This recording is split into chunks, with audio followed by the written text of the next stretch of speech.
Hello everyone, welcome back to my channel. This is Pramila Yadav. आज की जो हमारी क्लास है वो रहने वाली है प्याजेट कॉग्निटिव डेवलपमेंट थ्योरी, यानी प्याजेट का संज्ञानात्मक विकास का सिद्धांत। हर एक एग्ज़ाम के लिए इम्पोर्टेंट है, चाहे यूपी टेट हो, सी टेट हो, एस टेट हो, रीट हो, डी++ हो। हर एक एग्ज़ाम में ये जो थ्योरी है यहाँ से क्वेश्चन आते हैं, 1 से 2 क्वेश्चन पक्का यहाँ से पूछे जाते हैं।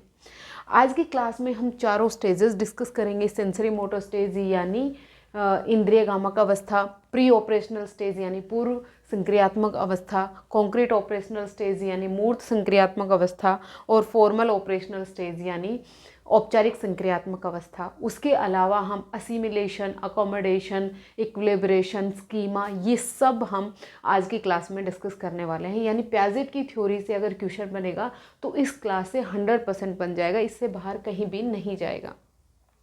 सबसे पहली चीज़ आपको क्या याद रखनी है, कॉग्निटिव डेवलपमेंट थ्योरी यानी संज्ञानात्मक विकास का सिद्धांत है वो किसने दिया था? जीन पियाजेट ने दिया था। जीन पियाजेट हैं वो एक स्विस साइकोलॉजिस्ट थे जिन्होंने कॉग्निटिव डेवलपमेंट पर काम किया था। इन्होंने अपनी थ्योरी में 4 स्टेजेस की बात की हैं। कितनी स्टेजेस हैं? 4 स्टेजेस हैं, 1, 2, 3 और 4। ये कहते हैं कि बच्चे का जो कॉग्निटिव डेवलपमेंट है यानी बच्चे का जो संज्ञानात्मक विकास है वो एज के साथ बढ़ता है। यानी जैसे जैसे बच्चे की उम्र बढ़ती है वैसे वैसे बच्चे में संज्ञानात्मक विकास होता है, वैसे वैसे बच्चे में कॉग्निटिव डेवलपमेंट होता है। ये 4 स्टेजेस बच्चों को याद नहीं रहती तो आप इसको एक निमोनिक से याद कर सकते हैं। Some people can fly. Some यानी सेंसरी मोटर, पीपल यानी प्री ऑपरेशनल स्टेज, कैन मतलब कॉन्क्रीट ऑपरेशनल, फ्लाई यानी फॉर्मल ऑपरेशनल स्टेज। ये जो चारों स्टेजेस हैं ये इसी सीक्वेंस में आपको याद रखनी है। पियाजेट कहते हैं कि हर एक बच्चे का जो डेवलपमेंट है, हर एक बच्चे का जो संज्ञानात्मक विकास है वो हमेशा इसी सीक्वेंस में होगा। पहले बच्चे में सेंसरी मोटर स्टेज आएगी, प्री ऑपरेशनल आएगी, फिर कॉन्क्रीट आएगी और फिर फॉर्मल ऑपरेशनल में जाता है। बच्चे का कॉग्निटिव डेवलपमेंट है ये यूनिवर्सल होता है, यानी सार्वभौमिक होता है। दुनिया का कहीं का भी बच्चा है उसका डेवलपमेंट इसी तरीके से होगा। सेंसरी मोटर स्टेज, इसको हम इंद्रिय गामक अवस्था भी कहते हैं। इसका टाइम पीरियड है वो जन्म से लेकर 2 साल तक होता है। इनको हम आने वाले स्लाइड्स में बहुत डिटेल में डिस्कस करेंगे। प्री ऑपरेशनल स्टेज यानी पूर्व संक्रियात्मक अवस्था 2 से 7 साल तक होती है। कॉन्क्रीट ऑपरेशनल स्टेज यानी मूर्त संक्रियात्मक अवस्था 7 से 11 साल में होगी। और फॉर्मल ऑपरेशनल स्टेज यानी औपचारिक संक्रियात्मक अवस्था है ये 12 से आगे तक, यानी 12 से 18 हम एडोलेसेंस का time period formal operational stage में लेकर चलेंगे। अब एक एक स्टेज को समझने से पहले हम कुछ इम्पोर्टेंट टॉपिक्स हैं, कुछ इम्पोर्टेंट बेसिक टर्म्स हैं जिनको हमें समझना जरूरी है। कॉग्निटिव डेवलपमेंट होता क्या है, यानी बच्चे का जो संज्ञानात्मक विकास है उसमें हम क्या चीज़ें पढ़ते हैं? उसमें हम पढ़ते हैं थिंकिंग, यानी बच्चे का चिंतन, बच्चा किस तरह से सोच रहा है। बच्चे का जैसे जैसे उम्र बढ़ती है तो बच्चे का सोचने का तरीका भी चेंज होता रहता है। अच्छा, जो पियाजेट हैं वो कहते हैं कि जब बच्चा जन्म लेता है, एक छोटा बच्चा होता है और एक अडल्ट, एक वयस्क होता है, दोनों के दिमाग में क्वांटिटी में कोई फर्क नहीं होता, मात्रा में कोई फर्क नहीं होता, फर्क होता है क्वालिटी में, गुणवत्ता में फर्क होता है। छोटे बच्चे की जो माइंड की गुणवत्ता है वो कम होती है और अडल्ट की माइंड की गुणवत्ता ज़्यादा होती है। यानी इन्होंने क्वालिटी पर फोकस किया है, क्वांटिटी पर फोकस नहीं किया है, मात्रा पर फोकस नहीं किया है। तो कॉग्निटिव डेवलपमेंट के अंदर क्या क्या आएगा? थिंकिंग आएगी, रीजनिंग आएगी यानी तर्क देना आएगा, मेमोरी यानी आपकी जो याद करने की क्षमता है वो भी इसमें आएगी, प्रॉब्लम सॉल्विंग यानी समस्या समाधान करना, प्रॉब्लम सॉल्विंग क्या हो गया? समस्या समाधान करना, और अंडरस्टैंडिंग यानी समझना। ये सब चीज़ें, जितनी भी चीज़ें आपके माइंड से रिलेटेड हैं, आपके संज्ञान से रिलेटेड हैं, आपके कॉग्निशन से रिलेटेड हैं, वो सब आपके कॉग्निटिव डेवलपमेंट के अंदर आती हैं। तो अगर आपसे कोई पूछ ले कॉग्निटिव डेवलपमेंट में क्या क्या चीज़ें आएंगी, तो थिंकिंग आएगा, रीजनिंग आएगी, मेमोरी आएगी, प्रॉब्लम सॉल्विंग आएगा और अंडरस्टैंडिंग आएगा। यानी बच्चे के दिमाग से रिलेटेड जितनी भी चीज़ें हैं वो सब किस में आएंगी? आपके कॉग्निटिव डेवलपमेंट में आएंगी। बच्चा सोच रहा है, बच्चा तर्क लगा रहा है, बच्चा रीजनिंग लगा रहा है, बच्चे के सामने कोई भी समस्या आई तो उसका समाधान कर रहा है, तो कैसे करेगा? अपना दिमाग लगाकर, माइंड लगाकर। उन सब चीज़ों में कॉग्निशन का यूज होता है। ये बेसिक टर्म्स हैं, बेसिक करेक्टरिस्टिक हैं जो पियाजेट की थ्योरी की हैं, वो आप समझिए। पियाजेट हैं वो एक स्विस साइकोलॉजिस्ट थे, कोई नहीं पूछेगा कहाँ के साइकोलॉजिस्ट थे, जर्नल आपको पता होना चाहिए। He explained how a children's thinking develop from birth से लेकर एडोलेसेंस तक, यानी 0 से 18 वर्ष तक की इन्होंने बच्चे का संज्ञान, बच्चे का माइंड, बच्चे का कोग्निशन किस तरह से डेवलप होता है, इस पर अपनी थ्योरी दी है। और ये 0 से 18 को इन्होंने 4 स्टेजेस में डिवाइड किया है, जो अभी हमने देखा था।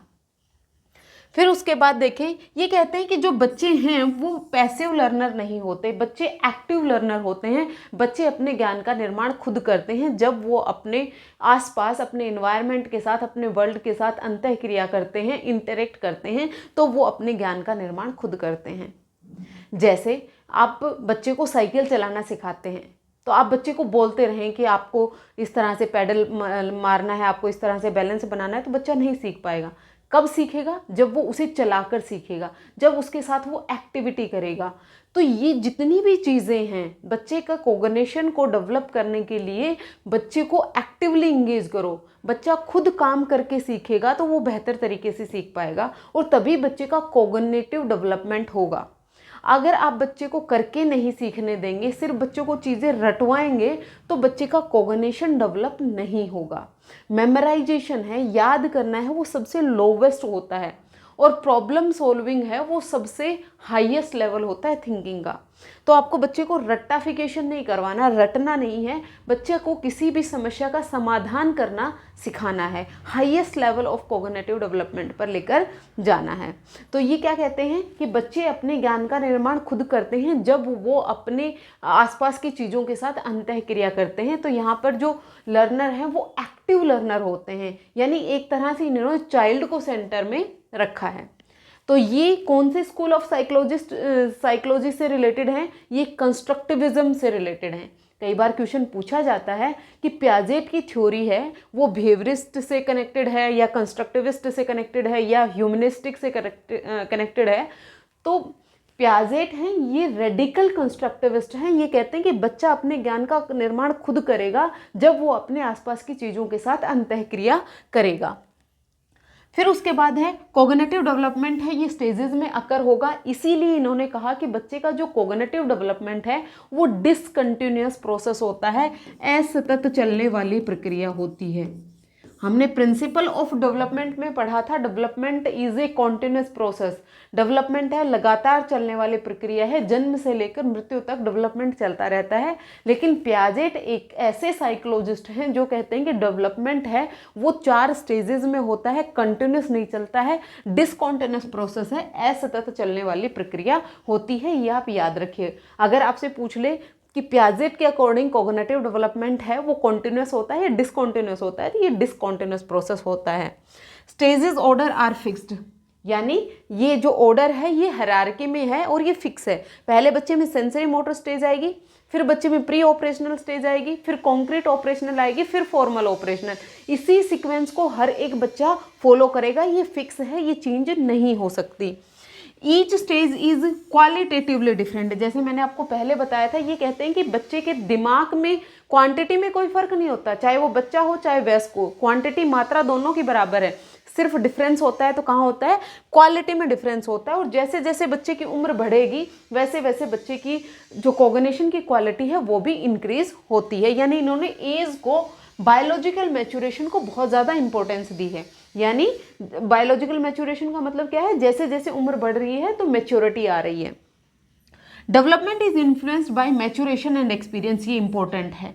मैच्योरेशन यानी परिपक्वता, परिपक्वता, मैच्योरेशन क्या होगी? परिपक्वता होगी। और एक्सपीरियंस क्या हो गए? अनुभव हो गए। बच्चे अनुभव कब बनाता है? जब वो किसी भी चीज़ के साथ अंतःक्रिया करता है, इंटरेक्ट करता है, हैंड्स ऑन एक्सपीरियंस लेता है, तभी बच्चे के एक्सपीरियंस बनते हैं। तो बच्चा कैसे सीखता है? अपने एक्सपीरियंस से सीखता है।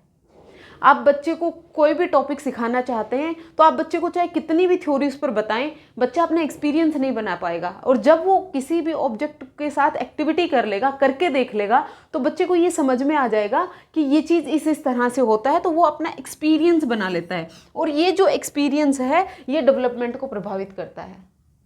उसके अलावा मैच्योरेशन यानी बच्चे की परिपक्वता। मैच्योरेशन है ये डायरेक्टली रिलेटेड होती है आपकी एज से, आयु से। जैसे जैसे बच्चे में मैच्योरिटी आती है वैसे वैसे बच्चे में कॉग्निटिव डेवलपमेंट इंक्रीज होता है। तो पियाजेट की थ्योरी में आपको क्या क्या चीज़ें याद रखनी है? पियाजेट की थ्योरी में आपको याद रखना है, पियाजेट हैं ये संरचनावाद या रचनावाद से रिलेटेड हैं, यानी कंस्ट्रक्टिविस्ट अप्रोच से संरचनावाद से इन्फ्लुएंस्ड हैं। ये कहते हैं कि बच्चा है वो एक्टिव रूप से अपनी जो नॉलेज है उसको बनाता है, अपना कॉग्निशन है बच्चा खुद डेवलप करता है, आसपास के लोग उसका कॉग्निशन डेवलप नहीं करते हैं। इन्होंने अनुभव को इम्पोर्टेंस दी है, एक्सपीरियंस को इम्पोर्टेंस दी है, इन्होंने बायोलॉजिकल मैच्योरेशन को यानी परिपक्वता को इम्पोर्टेंस दी है, परिपक्वता को इम्पोर्टेंस दी है, एज को इन्होंने सबसे ज़्यादा इम्पोर्टेंस दी है। और इन्होंने अपनी जो थ्योरी है वो कितनी स्टेजेस में दी है? 4 स्टेजेस में दी है। और डेवलपमेंट को इन्होंने असतत प्रक्रिया कहा है। कैसी प्रक्रिया कहा है? असतत प्रक्रिया कहा है। ये कुछ चीज़ें हैं आपको याद रखनी है। अब एक एक बेसिक टर्म्स हम देखते हैं। सबसे पहले आता है हमारा स्कीमा। स्कीमा को हिंदी में भी स्कीमा ही लिखा जाता है, स्कीमा। देखिए हमारे दिमाग में बहुत सारी नॉलेज है। हमारे दिमाग में नॉलेज है कि बर्ड्स हैं वो इस तरह के होते हैं। बर्ड्स की कैटेगरी में हमने किनको रखा? जो उड़ सकते हैं।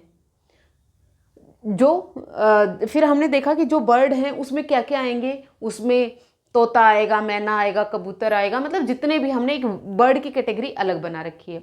फिर एक एनिमल की कैटेगरी है। एनिमल, जैसे एक वर्ड बोला एनिमल तो बहुत सारे एनिमल्स की पिक्चर हमारे सामने आ जाती है।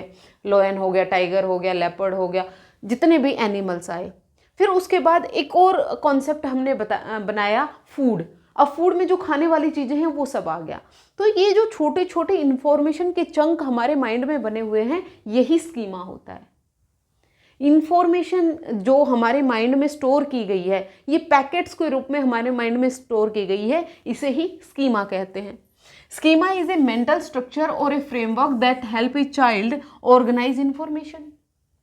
ये हमने अपने दिमाग में इंफॉर्मेशन को ऑर्गेनाइज ही तो कर रखा है। बर्ड की कैटेगरी एक रखी, एनिमल की कैटेगरी एक रखी, फिर एनिमल में भी डोमेस्टिक एनिमल, वाइल्ड एनिमल, फिर फूड है, फूड में भी हमने रखा ये वेजिटेबल्स हो जाएंगी, ये फ्रूट्स हो जाएंगे, ये दालें हो जाएंगी, ये जंक फूड हो जाएगा।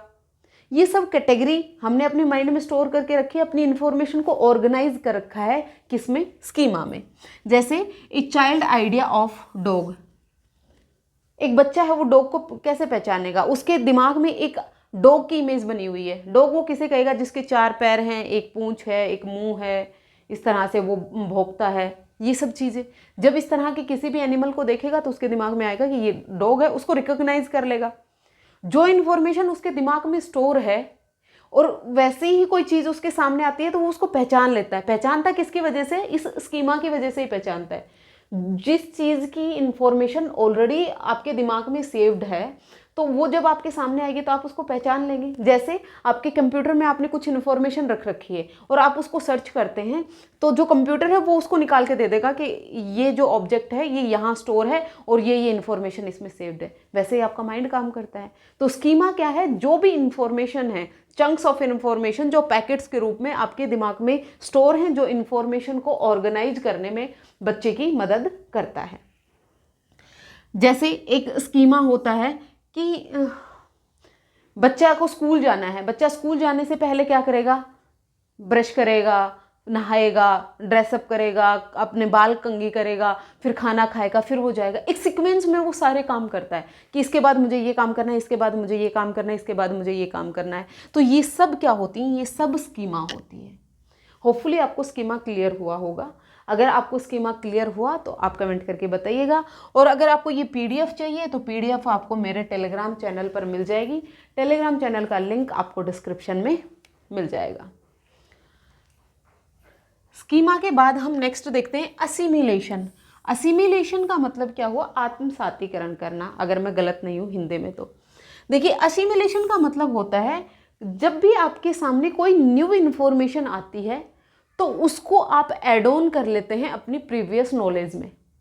अभी मेरे पास कुछ नॉलेज है जैसे ही आपने असिमिलेशन पढ़ा, अभी आपने स्कीमा पढ़ा, स्कीमा क्या होता है, तो स्कीमा जो आपने पढ़ा वो आपने अपनी मेमोरी में स्टोर कर लिया, अपने दिमाग में स्टोर कर लिया। न्यू इंफॉर्मेशन को ऐड ऑन कर लेना क्या है, असिमिलेशन है। जैसे बच्चे के माइंड में एक डॉग का स्कीमा बना हुआ है कि डॉग है, वो उसके 4 पैर होते हैं, एक पूंछ होती है, इस तरह का डॉग दिखता है। फिर जैसे ही उसने किसी ऐसे ही एनिमल को देखा, जैसे उसने काऊ को देख लिया, तो छोटा बच्चा है वो कहेगा कि ये काऊ है, ये भी डॉग ही है, क्योंकि डॉग का स्कीमा ऑलरेडी बना हुआ है। तो जैसे ही जब काऊ आई उसके सामने, तो उसको उस इंफॉर्मेशन को उसने क्या कर लिया, ऐड ऑन कर लिया। यहाँ पर सही और गलत का कोई फर्क नहीं है, सिर्फ जो न्यू इंफॉर्मेशन आई उसको ऐड ऑन कर लेना ही असिमिलेशन होता है। जैसे बच्चे ने कैमल को देखा तो वो क्या कहेगा, ये बिग डॉग है। ये क्यों, क्योंकि बच्चे के माइंड में डॉग का स्कीमा तो है लेकिन कैमल का स्कीमा नहीं है। अब वो कैमल का स्कीमा, कैमल की जो इंफॉर्मेशन अपने माइंड में ऐड ऑन कर रहा है, इसी को असिमिलेशन कहते हैं। आपके एग्जाम में जब आएगा तो जहां पर भी ऐड करना लिखा हुआ होगा उसका मतलब असिमिलेशन होता है, न्यू इंफॉर्मेशन को जोड़ लेना असिमिलेशन है। Assimilation is the process by which a child fits new information or experiences into existing schema without changing them। यहाँ पर वो चेंज नहीं कर रहा है, सही और गलत नहीं है, जो भी न्यू इंफॉर्मेशन आई उसको ऐड ऑन कर लिया, बस यही असिमिलेशन होता है। अच्छा, अब आता है अकोमोडेशन।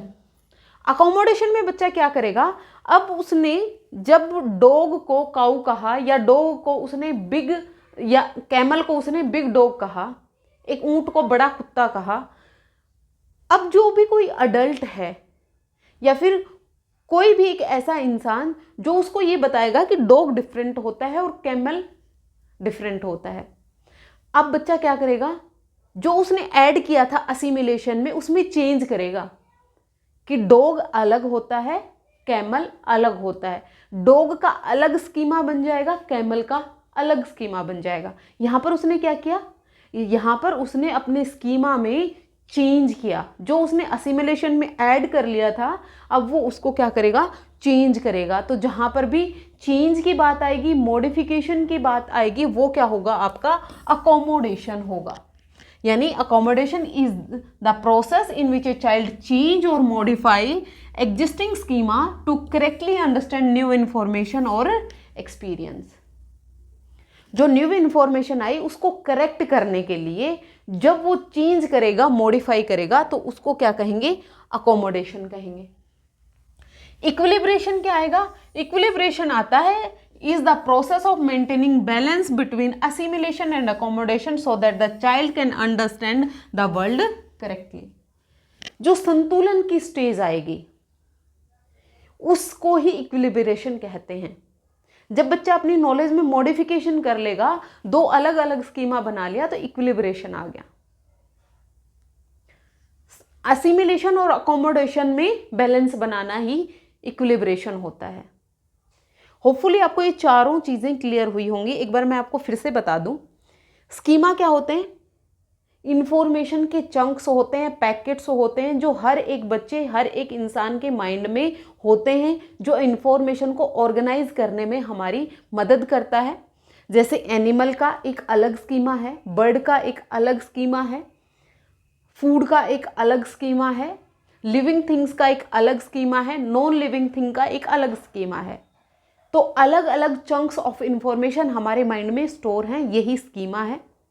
असिमिलेशन क्या होता है, न्यू इंफॉर्मेशन जब हमारे सामने आती है तो हम क्या कर लेते हैं, ऐड ऑन कर लेते हैं। अपने जो स्कीमा बने हुए हैं, जो एनिमल का स्कीमा बना हुआ था उसमें हमने न्यू इंफॉर्मेशन को ऐड ऑन कर लिया विदाउट चेंजिंग, कुछ भी चेंज नहीं किया। अकोमोडेशन क्या होता है, जब हमें ये पता लगता है कि जो न्यू इन्फॉर्मेशन हमने ली है उसको करेक्ट करने की ज़रूरत है, मॉडिफाई करने की ज़रूरत है। जब वो मॉडिफिकेशन करता है, उसमें चेंज करता है कि जो नॉलेज मुझे थी उसमें अब चेंज करने की ज़रूरत है। कैमल अलग होता है, डॉग अलग होता है, यहाँ पर उसने मॉडिफिकेशन किया, चेंज किया, यही अकोमोडेशन होता है। और असिमिलेशन और अकोमोडेशन में बैलेंस बनाना, पहले से जो नॉलेज प्रेजेंट थी और जो न्यू नॉलेज आई उसको एड ऑन करके अपने दिमाग का संतुलन बनाना ही इक्विलिब्रेशन होता है। मैं 100% श्योर हूँ अपनी तरफ से कि आपको ये चारों चीज़ें क्लियर हो गई होंगी। अगर फिर भी आपको कोई भी डाउट हो आप कमेंट में ज़रूर करके बताइए, या अगर आपको समझ आया तो भी आप कमेंट करके ज़रूर बताइएगा। नेक्स्ट देखते हैं, अब है हमारी stages of cognitive development. Important हैं स्टेजेस ऑफ डेवलपमेंट, से हर बार क्वेश्चन आता है तो बहुत अच्छे से आप इनको समझिएगा। देखिए, सेंसरी मोटर स्टेज यानी इंद्रिय गामक अवस्था, इसका जो टाइम पीरियड होता है 0 से 2 साल होता है। सबसे पहले first stage sensory motor stage होती है। आप इनको नाम से ध्यान रखिएगा, मैंने निमोनिक भी बताया था, सम पीपल कैन फ्लाई। देखिए, सेंसरी मोटर, सेंसरी का मतलब सेंसेस हो गए, यानी अपनी इंद्रियां हो गई, जो हमारी 5 इंद्रियां होती हैं। देखना हो गया, सुनना हो गया, टेस्ट करना हो गया, स्मेल करना हो गया, और क्या रह गया वो आप मुझे कमेंट करके बताइएगा। और मोटर डेवलपमेंट, मोटर डेवलपमेंट यानी फिजिकल डेवलपमेंट, बच्चे का शारीरिक विकास होता है। यहाँ पर सेंसरी मोटर स्टेज में बच्चा बैठना सीख जाता है, खड़ा होना सीख जाता है, चलना सीख जाता है, ये सब मोटर डेवलपमेंट के अंदर आता है। तो सेंसरी मोटर स्टेज में सेंसेस ध्यान रखने हैं, बच्चे का मोटर डेवलपमेंट याद रखना है। Learning through senses and motor actions, ये आपको नाम से ही पता चल जाएगा। फिर उसके बाद है यहाँ पर बच्चे में कोई भी लॉजिकल थिंकिंग नहीं होती, किसी भी तरह की लॉजिकल थिंकिंग बच्चे में यहाँ पर नहीं होती है। Child explore bye touching, senses and testing, जैसे मैंने अभी बताया सेंसेस से सीखेगा। कोई भी चीज़ गर्म है या ठंडी है उसको छू कर देखेगा, अपने सेंसेस से सीखा। अब खाकर कोई भी चीज़ खट्टी है मीठी है वो खाकर देखेगा, टेस्ट करके देखेगा, यानी अपनी सेंसेस से सीखता है। फिर उसके बाद आता है सेंसेस आर द टीचर्स। यहाँ पर ऑब्जेक्ट परमानेंस आ जाती है, इंपॉर्टेंट है। ऑब्जेक्ट परमानेंस का मतलब वस्तु स्थायित्व आ जाती है। वस्तु स्थायित्व क्या होती है? देखिए, जब बच्चा 6 से 8 महीने का होता है ना, तो बच्चा किसी टॉय के साथ खेल रहा है, आपने उसको टॉय को लिया और कहीं छुपा दिया, बच्चा उसको ढूंढेगा ही नहीं, वो किसी और खेल में लग जाएगा।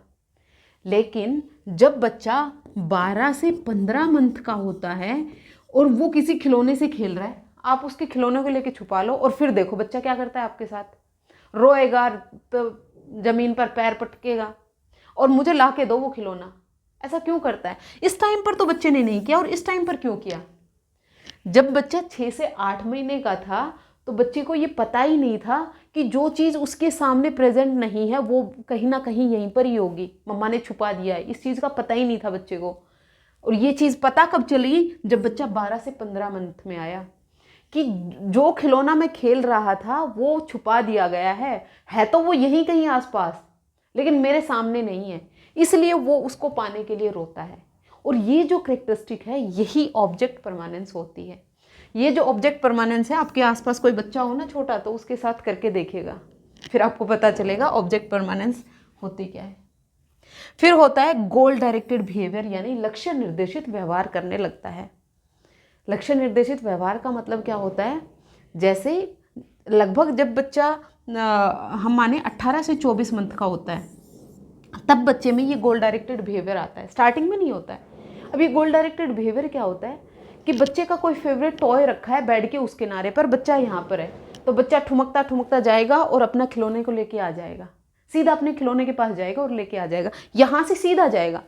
लेकिन जब बच्चा लगभग 1 साल का होता है ना, तो वो सीधा नहीं जाएगा, वो यहाँ से यूं टेढ़ा होते हुए पता नहीं कहाँ कहाँ से घूमकर उस खिलौने के पास पहुँचेगा। क्यों? क्योंकि उसे ये नहीं पता कि वो यहाँ से जाएगा, जल्दी जाकर उसको उठा के ले आएगा। अपने गोल का उसे एग्जैक्ट लोकेशन नहीं पता होती है, वो घूम फिर कर जाएगा, चाहे कितना लंबा रास्ता तय करे उसे कोई फर्क नहीं पड़ता। लेकिन जब बच्चा इन्फेंसी के एंड में आता है तो वो गोल डायरेक्टेड बिहेवियर करने लगता है, सीधा जाएगा और अपने खिलौने को लेके आ जाएगा। ये गोल डायरेक्टेड बिहेवियर बच्चे के लिए इन्फेंसी में इतने ही गोल होते हैं, कोई उसने रॉकेट साइंस नहीं सीखनी होती। यही माइलस्टोन्स होते हैं बच्चे में इन्फेंसी में, शैशवावस्था में। रिफ्लेक्स एक्शंस इनिशियली, ये इंपॉर्टेंट है, समझना है आपको। रिफ्लेक्स एक्शन क्या होते हैं? कुछ एक्शंस ऐसे होते हैं जो बच्चे में जन्म से पाए जाते हैं, जैसे सक्किंग हो गया, जैसे ग्रैस्पिंग हो गया, पकड़ना हो गया। आप बच्चे के हाथ में उंगली रखो, वो पूरे हाथ से पूरे टाइट से पकड़ता है आपकी उंगली को, छोड़ेगा नहीं। आप उसे छुड़ाने की कोशिश करो, वो छोड़ेगा नहीं, बच्चा उसको पकड़ के रखता है। क्यों? क्योंकि बच्चे में ये सर्वाइवल इंस्टिंक्ट होते हैं जो जन्म से पाए जाते हैं, रिफ्लेक्स एक्शन होते हैं जो जन्म से पाई जाती हैं। बच्चा अपने आप को स्पोर्ट महसूस करता है। बच्चा सो रहा है और आपने देखा होगा कई बार सोते सोते ना बच्चा एकदम से ऐसे होता है, लेकिन जैसे आप बच्चे के ऊपर हाथ रख देते हैं बच्चा शांति से फिर सो जाता है। ये रिफ्लेक्स एक्शन है जो जन्म से बच्चे में पाए जाते हैं। यानी ये रिफ्लेक्स एक्शन शो करते हैं कि जब बच्चा माँ के गर्भ में होता है तभी बच्चे के कोग्निटिव डेवलपमेंट होना शुरू हो जाता है। ऐसे ही सकिंग का जो रिफ्लेक्स एक्शन है, बच्चा शक करके माँ का फीड लेता है। अब उसे कोई फीड लेना सिखाता नहीं है, जन्म से ही उसे आता है। आप उसके मुंह के ऊपर फिंगर रखो तो वो फिंगर को भी सक करने लगता है। उसको कुछ भी मिल जाए, आपकी कोहनी मिल जाए, आपका हाथ मिल जाए, कहीं से भी वो आप उसके बस लिप्स पर टच करो, वो उसको सक करना शुरू कर देता है। क्यों? क्योंकि ये माँ के फीड लेने में उसकी मदद करता है, सर्वाइवल में उसकी मदद करता है। तो ये शकिंग का जो रिफ्लेक्स एक्शन है जन्म से ही बच्चे में पाया जाता है। बच्चा स्टिमुलस को बहुत जल्दी रिस्पॉन्ड करना सीख जाता है। इंस्टिंक्ट एक्शंस होते हैं, यानी जैसे आप बच्चे के सामने बहुत तेज लाइट लेके जाएंगे तो बच्चा अपनी आंखें बंद कर लेगा। ऐसे थप्पड़ मारो आप, बच्चा अपनी आंखें बंद कर लेगा। तो ये सब क्या है? इंस्टिंक्ट पाए जाते हैं और रिफ्लेक्स एक्शन बच्चे में पाए जाते हैं। ये थी इन्फेंसी या जो सेंसरी मोटर स्टेज है इसकी कैरेक्टरिस्टिक। क्या क्या याद रखना है आपको? याद रखना है 3 चीजें इसमें। क्या क्या? सेंसेस, मोटर, ऑब्जेक्ट परमानेंस और गोल डायरेक्टेड बिहेवियर और रिफ्लेक्स एक्शन। ये 5 चीजें आपको सेंसरी मोटर स्टेज में याद रखनी, इससे ज्यादा याद रखने की जरूरत नहीं है। होपफुली आपको सेंसरी मोटर स्टेज क्लियर हुई होगी। देखिए, अगर आपको क्लास पसंद आती है ना तो आप कमेंट करके बताइएगा जरूर, ताकि वो मोटिवेशन का काम करती है। Pre operational stage, next stage आती है पूर्व संक्रियात्मक अवस्था 2 से 7 साल। कई जगह आपको 2 से 6 साल भी लिखा हुआ मिलेगा, कोई बड़ी बात नहीं है, कंफ्यूज होने की जरूरत नहीं है, क्योंकि स्टेजेस हैं इनमें ओवरलैपिंग होती है। ओवरलैपिंग का मतलब क्या है? हो सकता है कुछ बच्चे इन्फेंसी की कैरेक्टरिस्टिक अर्ली चाइल्डहुड में शो कर रहे हो, कुछ बच्चे अर्ली चाइल्डहुड की कैरेक्टरिस्टिक इन्फेंसी में शो कर रहे हो। ये बिल्कुल नॉर्मल है, कोई बड़ी बात नहीं है। ओवरलैपिंग होती है क्योंकि बच्चों में इंडिविजुअल डिफरेंसेस पाए जाते हैं, व्यक्तिगत विभिन्नताएं पाई जाती हैं। बच्चे का जो डेवलपमेंट का रेट है वो ऊपर नीचे हो सकता है। रैपिड डेवलपमेंट ऑफ लैंग्वेज, यानी भाषा का जो डेवलपमेंट है वो बहुत रैपिड होता है। इन्फेंसी में जो बच्चा होता है 1 वर्ड 2 वर्ड्स को जोड़कर बोलने लगता है, लेकिन जब बच्चा प्री ऑपरेशनल स्टेज में आ जाता है तो वो अपनी जो बात है वो बहुत अच्छे से रखने लग जाता है। यानी यहाँ पर जो बच्चे का कम्युनिकेशन है वो एकदम परफेक्ट हो जाता है। दूसरों की बात समझना, खुद की बात कहना, ये सब यहाँ पर डेवलप हो जाता है। सिंबॉलिक थिंकिंग आ जाती है बच्चे में। अच्छा, ये सिंबॉलिक थिंकिंग क्या होती है इसको समझिए आप। सिंबॉलिक थिंकिंग का मतलब है बच्चा सिंबल्स को समझने लगता है। जैसे ये छोटी सी गुड़िया है, इसने इसका डॉगी का एक स्केच बनाया। अब ये क्या सोच रही है? ये सोच रही है कि ये जो स्केच इसने बनाया है ये क्या है? इसका डॉगी है। यानी जो स्केच है, जो पिक्चर है, उसको वो रियल ऑब्जेक्ट के साथ कनेक्ट करने लगती है। यही होती है सिंबॉलिक थिंकिंग। जैसे छोटा बच्चा है, छोटे बच्चे को आप छोटा सा एक टॉय कार ला के दो तो बच्चा उस कार को ही अपनी बड़ी सी कार समझता है। वो कहेगा ये मेरी कार है, उसको घुमाता है, खेलता फिरे। ये क्या है? सिंबॉलिक थिंकिंग है। ये बच्चे में कब डेवलप होती है? प्री ऑपरेशनल स्टेज में। इन्फेंसी का बच्चा बोल को ही बोल समझेगा क्योंकि उसमें सिंबॉलिक थिंकिंग नहीं आई है। लेकिन प्री ऑपरेशनल के बच्चे को आप कोई पिक्चर दिखाएं, कोई स्केच दिखाएं बोल का, तो बच्चा आइडेंटिफाई कर देगा कि ये बोल का स्केच है। किसी भी तरह का स्केच हो तो बच्चे को ये समझने लगता है। जो सिंबल्स हैं उनका वो यूज करने लगता है कहाँ पर? रियल ऑब्जेक्ट के साथ। जैसे बच्चे को यहाँ पर प्लस माइनस मल्टीप्लिकेशन डिवीजन, ये जो सिंबल है ना, ये भी समझ में आते हैं। ये सिंबल देख के कहेगा बच्चा कि ऐड करना है, इसको देख के कहेगा कि अब उसे सब्ट्रैक्ट करना है, मल्टीप्लाई करना है, डिवाइड करना है। ये सब चीज़ें बच्चे में आ जाती हैं जब बच्चा कब होता है, प्री ऑपरेशनल स्टेज में होता है। सिंबॉलिक थिंकिंग आपको क्लियर हुई। फिर देखते हैं can not perform logical operations. यहाँ पर बच्चा लॉजिकल ऑपरेशंस परफॉर्म नहीं कर सकता। यहाँ पर बच्चे में लॉजिक्स हैं वो डेवलप नहीं हुए होते, यहाँ पर बच्चे में लॉजिक्स का डेवलपमेंट नहीं हुआ होता। जो चीज़ें बच्चे के सामने प्रेजेंट हैं वो प्रेजेंट हैं, दिख रही हैं, ठीक है, यहाँ पर उसके तर्क किसी भी तरह का डेवलप नहीं हुआ है। जो भी चीज़ आप बच्चे को बताएंगे ना वो मान लेगा, लेकिन इस स्टेज में बच्चा क्वेश्चन बहुत करता है। क्वेश्चनिंग एज भी कहा जाता है इसको। क्यों?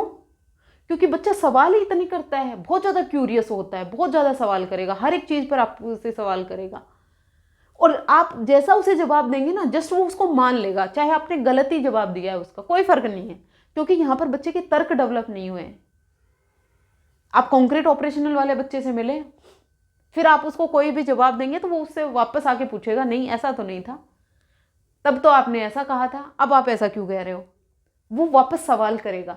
वो कब करेगा? कॉन्क्रीट ऑपरेशन में। लेकिन इस जो स्टेज में बच्चे के लॉजिक्स डेवलप नहीं हुए, तर्क डेवलप नहीं हुआ है। इरिवर्सिबिलिटी इन थॉट्स। थॉट में इरिवर्सिबिलिटी होती है, इसको और समझते हैं कैसे थॉट में इरिवर्सिबिलिटी होती है। जैसे आपने बच्चे को कहा 5 में से आप 2 माइनस करेंगे तो 3 आ जाएगा, ठीक है, बच्चे ने मान लिया 5 में से 2 माइनस किया 3 आ गया, ठीक है। अब बच्चे को ये नहीं पता ये जो 5 उसके पास है, इस 5 को आप तोड़कर 3 + 2 भी लिख सकते हो और 3 और +2 को आप 5 भी लिख सकते हो। ये चीज बच्चा नहीं समझ पाता, ये सोचता है 5 है, ये 5 ही है, इसको 3 और 2 नहीं बना सकते, 5 5 ही रहेगा। He can not reverse number in the thinking, cannot mentally go back to 3 and 2। Irreversibility होती है थॉट में। Irreversibility in number, irreversibility in मास।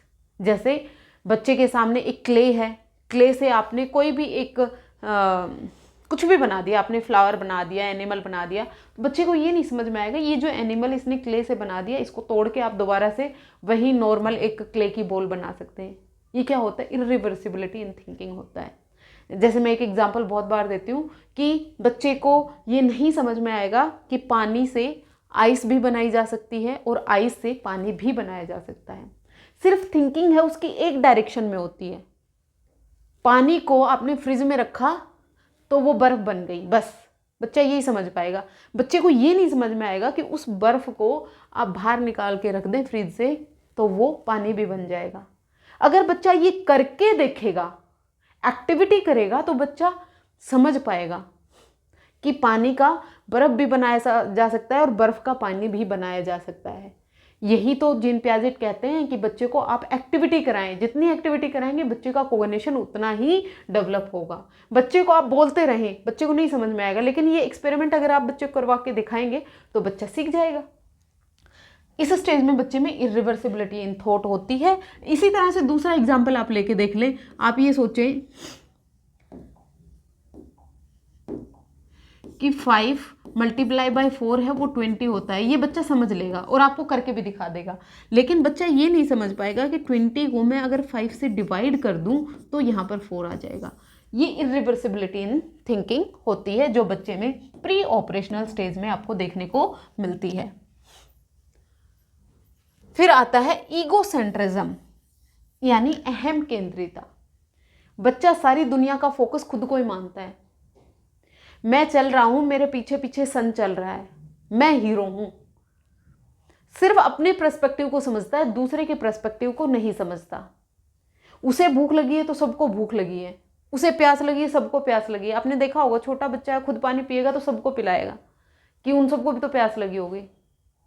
सबको तो छोड़ो, वो अपनी डॉल को भी पिलाता है, अपने खिलौनों को भी पानी पिलाता है, अपने खिलौनों को खाना खिलाता है, अपने साथ सुलाता है। क्यों? क्योंकि ये कैरेक्टरिस्टिक होती एनिमिज्म। एनिमिज्म यानी जीववाद की कैरेक्टरिस्टिक बच्चा शो करता है प्री ऑपरेशनल स्टेज में। उसे लिविंग और नॉन लिविंग के बीच में डिफरेंस नहीं पता। उसे लगता है जितनी भी थिंग्स हैं इस दुनिया में, चाहे वो लिविंग हो या नॉन लिविंग हो, सबको दर्द होता है, सबको भूख लगती है, सबको प्यास लगती है, सब में जीवन है। जैसा मैं फील करता हूँ वैसा ही सारी दुनिया फील करती है। मैं फील करता हूँ वैसा ही सारी दुनिया फील करती है। ये है ईगोसेंट्रिज्म। और नॉन लिविंग थिंग्स में इमोशंस का समझना, नॉन लिविंग थिंग्स को भी लिविंग थिंग्स समझना, ये होता है एनिमिज्म, जीववाद। होपफुली आपको ये क्लियर हुआ होगा। नेक्स्ट देखते हैं, सिंबॉलिक थिंकिंग हमने कर ली है, इरिवर्सिबिलिटी इन थॉट हमने कर लिया है। इस स्टेज में बच्चे में लेक ऑफ कंजर्वेशन पाया जाता है, यानी संरक्षण की कमी पाई जाती है। इंपॉर्टेंट है, ध्यान से समझिएगा। बच्चे को देखो 2 ग्लास दिखाए, सेम शेप के हैं, same quantity of liquid in दोनों में डाला हुआ है, सेम जो इसमें लिक्विड जो भी है बराबर मात्रा का है, ठीक है। अभी बच्चे को ये चीज़ें समझ में आ रही है कि हाँ ये दोनों दिखने में सेम है, दोनों में सेम क्वांटिटी ऑफ लिक्विड है। फिर क्या किया कि ये जो ग्लास है ये चेंज कर दिया, ये लंबे ग्लास में ले आए, ये जो पानी है ये इसमें डाल दिया आपने। अब बच्चा क्या देख रहा है कि ये लंबा ग्लास है, ये छोटा ग्लास है, तो लंबे ग्लास में पानी ज़्यादा दिख रहा है तो ये ज़्यादा होगा, ये छोटा ग्लास है इसमें पानी यहाँ तक दिख रहा है तो इसमें पानी कम होगा। यही होता है यही होता है सेंट्रेशन। इसको क्या कहेंगे? सेंट्रेशन, केंद्रीकरण। क्या हुआ? सिर्फ एक डायमेंशन पर फोकस किया इसने, लेंथ पर फोकस किया कि ये लंबा है, पानी इसमें यहाँ तक दिख रहा है तो यानी इसमें ज़्यादा होगा, ये छोटा है इसमें पानी यहाँ तक दिख रहा है तो ये छोटा होगा। सिर्फ बच्चा इसको समझ पाया, वो ये नहीं समझ पाया कि यहाँ पर इसकी जो विड्थ है ये कम है, इसकी जो विड्थ है ये ज़्यादा है। सिर्फ एक डायमेंशन पर फोकस कर पाना होता है सेंट्रिएशन। एक डायमेंशन पर फोकस कर पाना क्या होता है? सेंट्रिएशन। अच्छा, लेक ऑफ कंजर्वेशन क्या होता है? लेक ऑफ कंजर्वेशन का मतलब होता है बच्चे को ये लगता है कि जैसे ही शेप चेंज हुई, वैसे ही क्वांटिटी भी चेंज हो गई। जैसे इसने कहा कि जैसे शेप चेंज हुई, जैसे ही ये लंबे ग्लास में डाला तो ये क्वांटिटी भी चेंज हो गई, ये ज़्यादा पानी बन गया। तो ये क्या है? ये है lake of conservation. Lake of conservation और सेंट्रिएशन है, ये दोनों एक दूसरे को जुड़े हुए हैं। सेंट्रिएशन ही लेक ऑफ कंजर्वेशन को जन्म देती है। क्लियर? सेंट्रेशन और लेक ऑफ कंजर्वेशन। सेंट्रेशन सिर्फ एक डायमेंशन पर फोकस कर पाना, लेक ऑफ कंजर्वेशन जब बच्चे को ये लगे कि शेप के चेंज हो जाने पर क्वांटिटी में भी चेंज हो जाता है, मात्रा में भी बदलाव हो जाता है, वो होता है lake of conservation. Pre operational stage में बच्चा एनिमिज्म, जीववाद शो करता है, ये मैं आपको बता चुकी हूँ। सेंट्रेशन में भी मैंने आपको बता दिया, ओनली एक एस्पेक्ट पर फोकस कर पाना। लेक ऑफ कंजर्वेशन अभी मैंने आपको समझाया। ट्रांसडक्टिव रीजनिंग होती है और इनोटेटिव थिंकिंग होती है। अच्छा, ट्रांसडक्टिव थिंकिंग क्या होती है? 2 अलग अलग सिचुएशन को एक साथ जोड़ देना। 2 अलग अलग सिचुएशन जिनमें कोई भी रिलेशन नहीं है, वो दोनों को एक साथ जोड़ देना, यही होता है ट्रांसडक्टिव थिंकिंग। मैं स्कूल नहीं गया इसलिए बारिश नहीं हुई। आपके स्कूल, आप बारिश हो रही है इसलिए आप स्कूल नहीं गए, ये बात समझ में आती है? नहीं, वो कह रहा है कि मैं स्कूल नहीं गया इसलिए बारिश हो रही है। तो ये कैरेक्टरिस्टिक होती हैं प्री ऑपरेशनल स्टेज की, जब बच्चा 2 से 7 साल में होता है। नेक्स्ट देखते हैं कॉन्क्रीट ऑपरेशनल स्टेज, यानी मूर्त संक्रियात्मक अवस्था। 7 से 11 साल या फिर 6 से 12 साल आपको देखने को मिल सकता है। यहाँ पर बच्चे की लॉजिक्स डेवलप हो जाते हैं, और जो लॉजिक्स डेवलप होंगे वो मूर्त वस्तुओं को लेकर होंगे। जो चीज़ें उसके सामने प्रेजेंट हैं वो उस पर लॉजिक लगा पाता है, उन पर वो अपने तर्क लगा पाता है।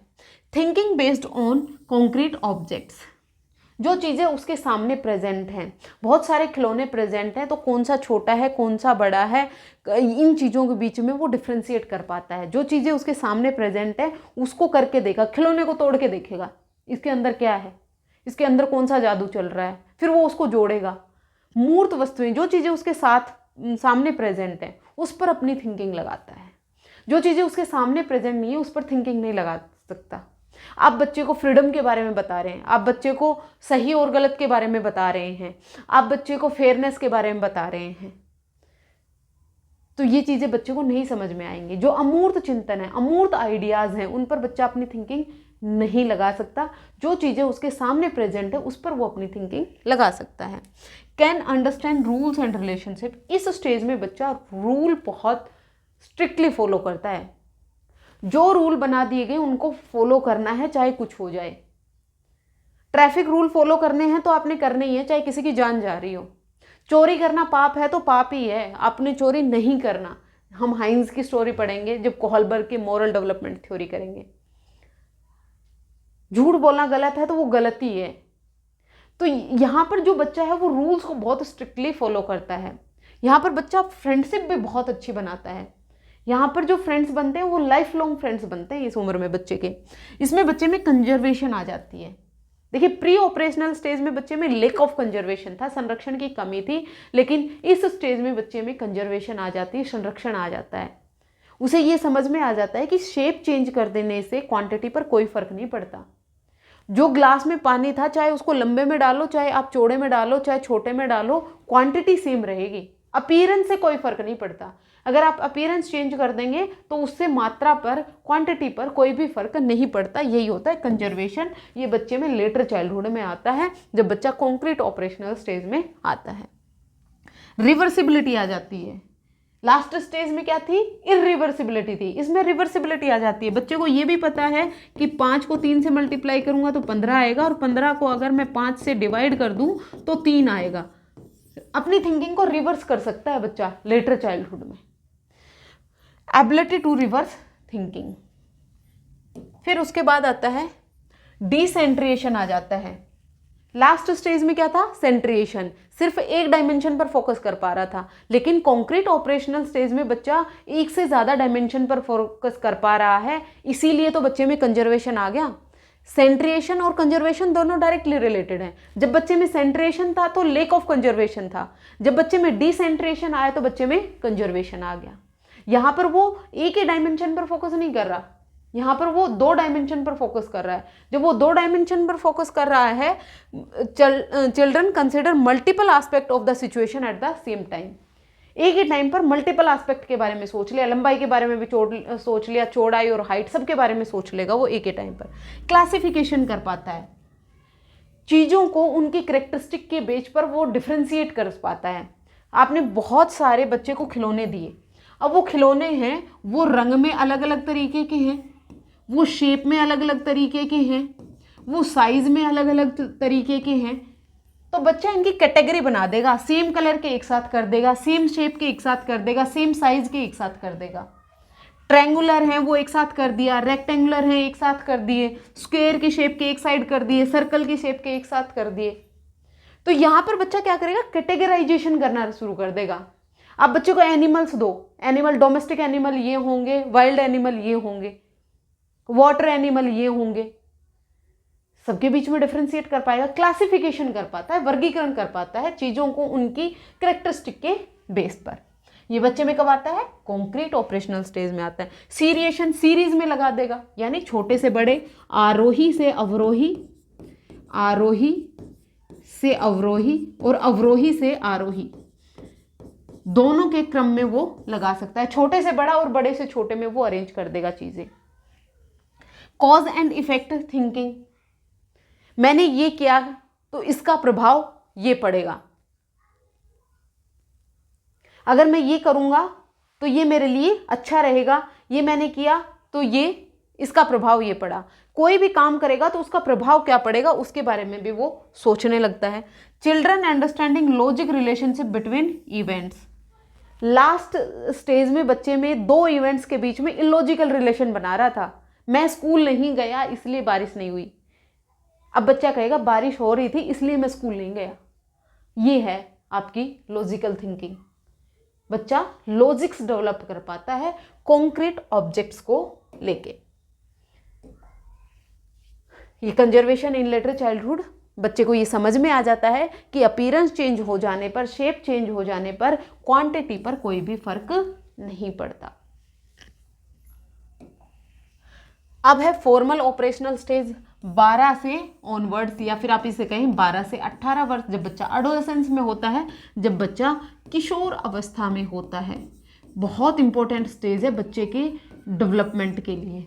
और लेवल 2 वाले बच्चों के लिए इंपॉर्टेंट है एडोलेसेंस। एडोलेसेंस से खूब भर भर के क्वेश्चन पूछे जाते हैं। यहाँ पर बच्चे में एब्स्ट्रैक्ट थिंकिंग आ जाती है, अमूर्त चिंतन आ जाता है। जो चीज़ें उसके सामने प्रेजेंट नहीं है उस पर भी वो लॉजिक लगा सकता है। बच्चा फ्रीडम के बारे में बात करेगा, फ्रीडम सामने कहीं दिखती तो नहीं है, फेयरनेस कहीं सामने दिखता तो नहीं है।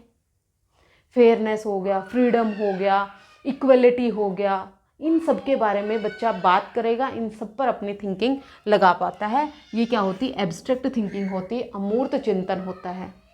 फिर आता है लॉजिकल रीजनिंग। बच्चे में लॉजिक्स डेवलप हो जाते हैं। किसी भी चीज़ को सही और गलत मानेगा, तर्क देकर मानेगा। ऐसे ही आप बच्चे को कुछ भी बताया और वो उसको जस्ट कॉपी पेस्ट नहीं करेगा, यहाँ पर वो अपने तर्क लगाता है, अपने लॉजिक्स लगाता है।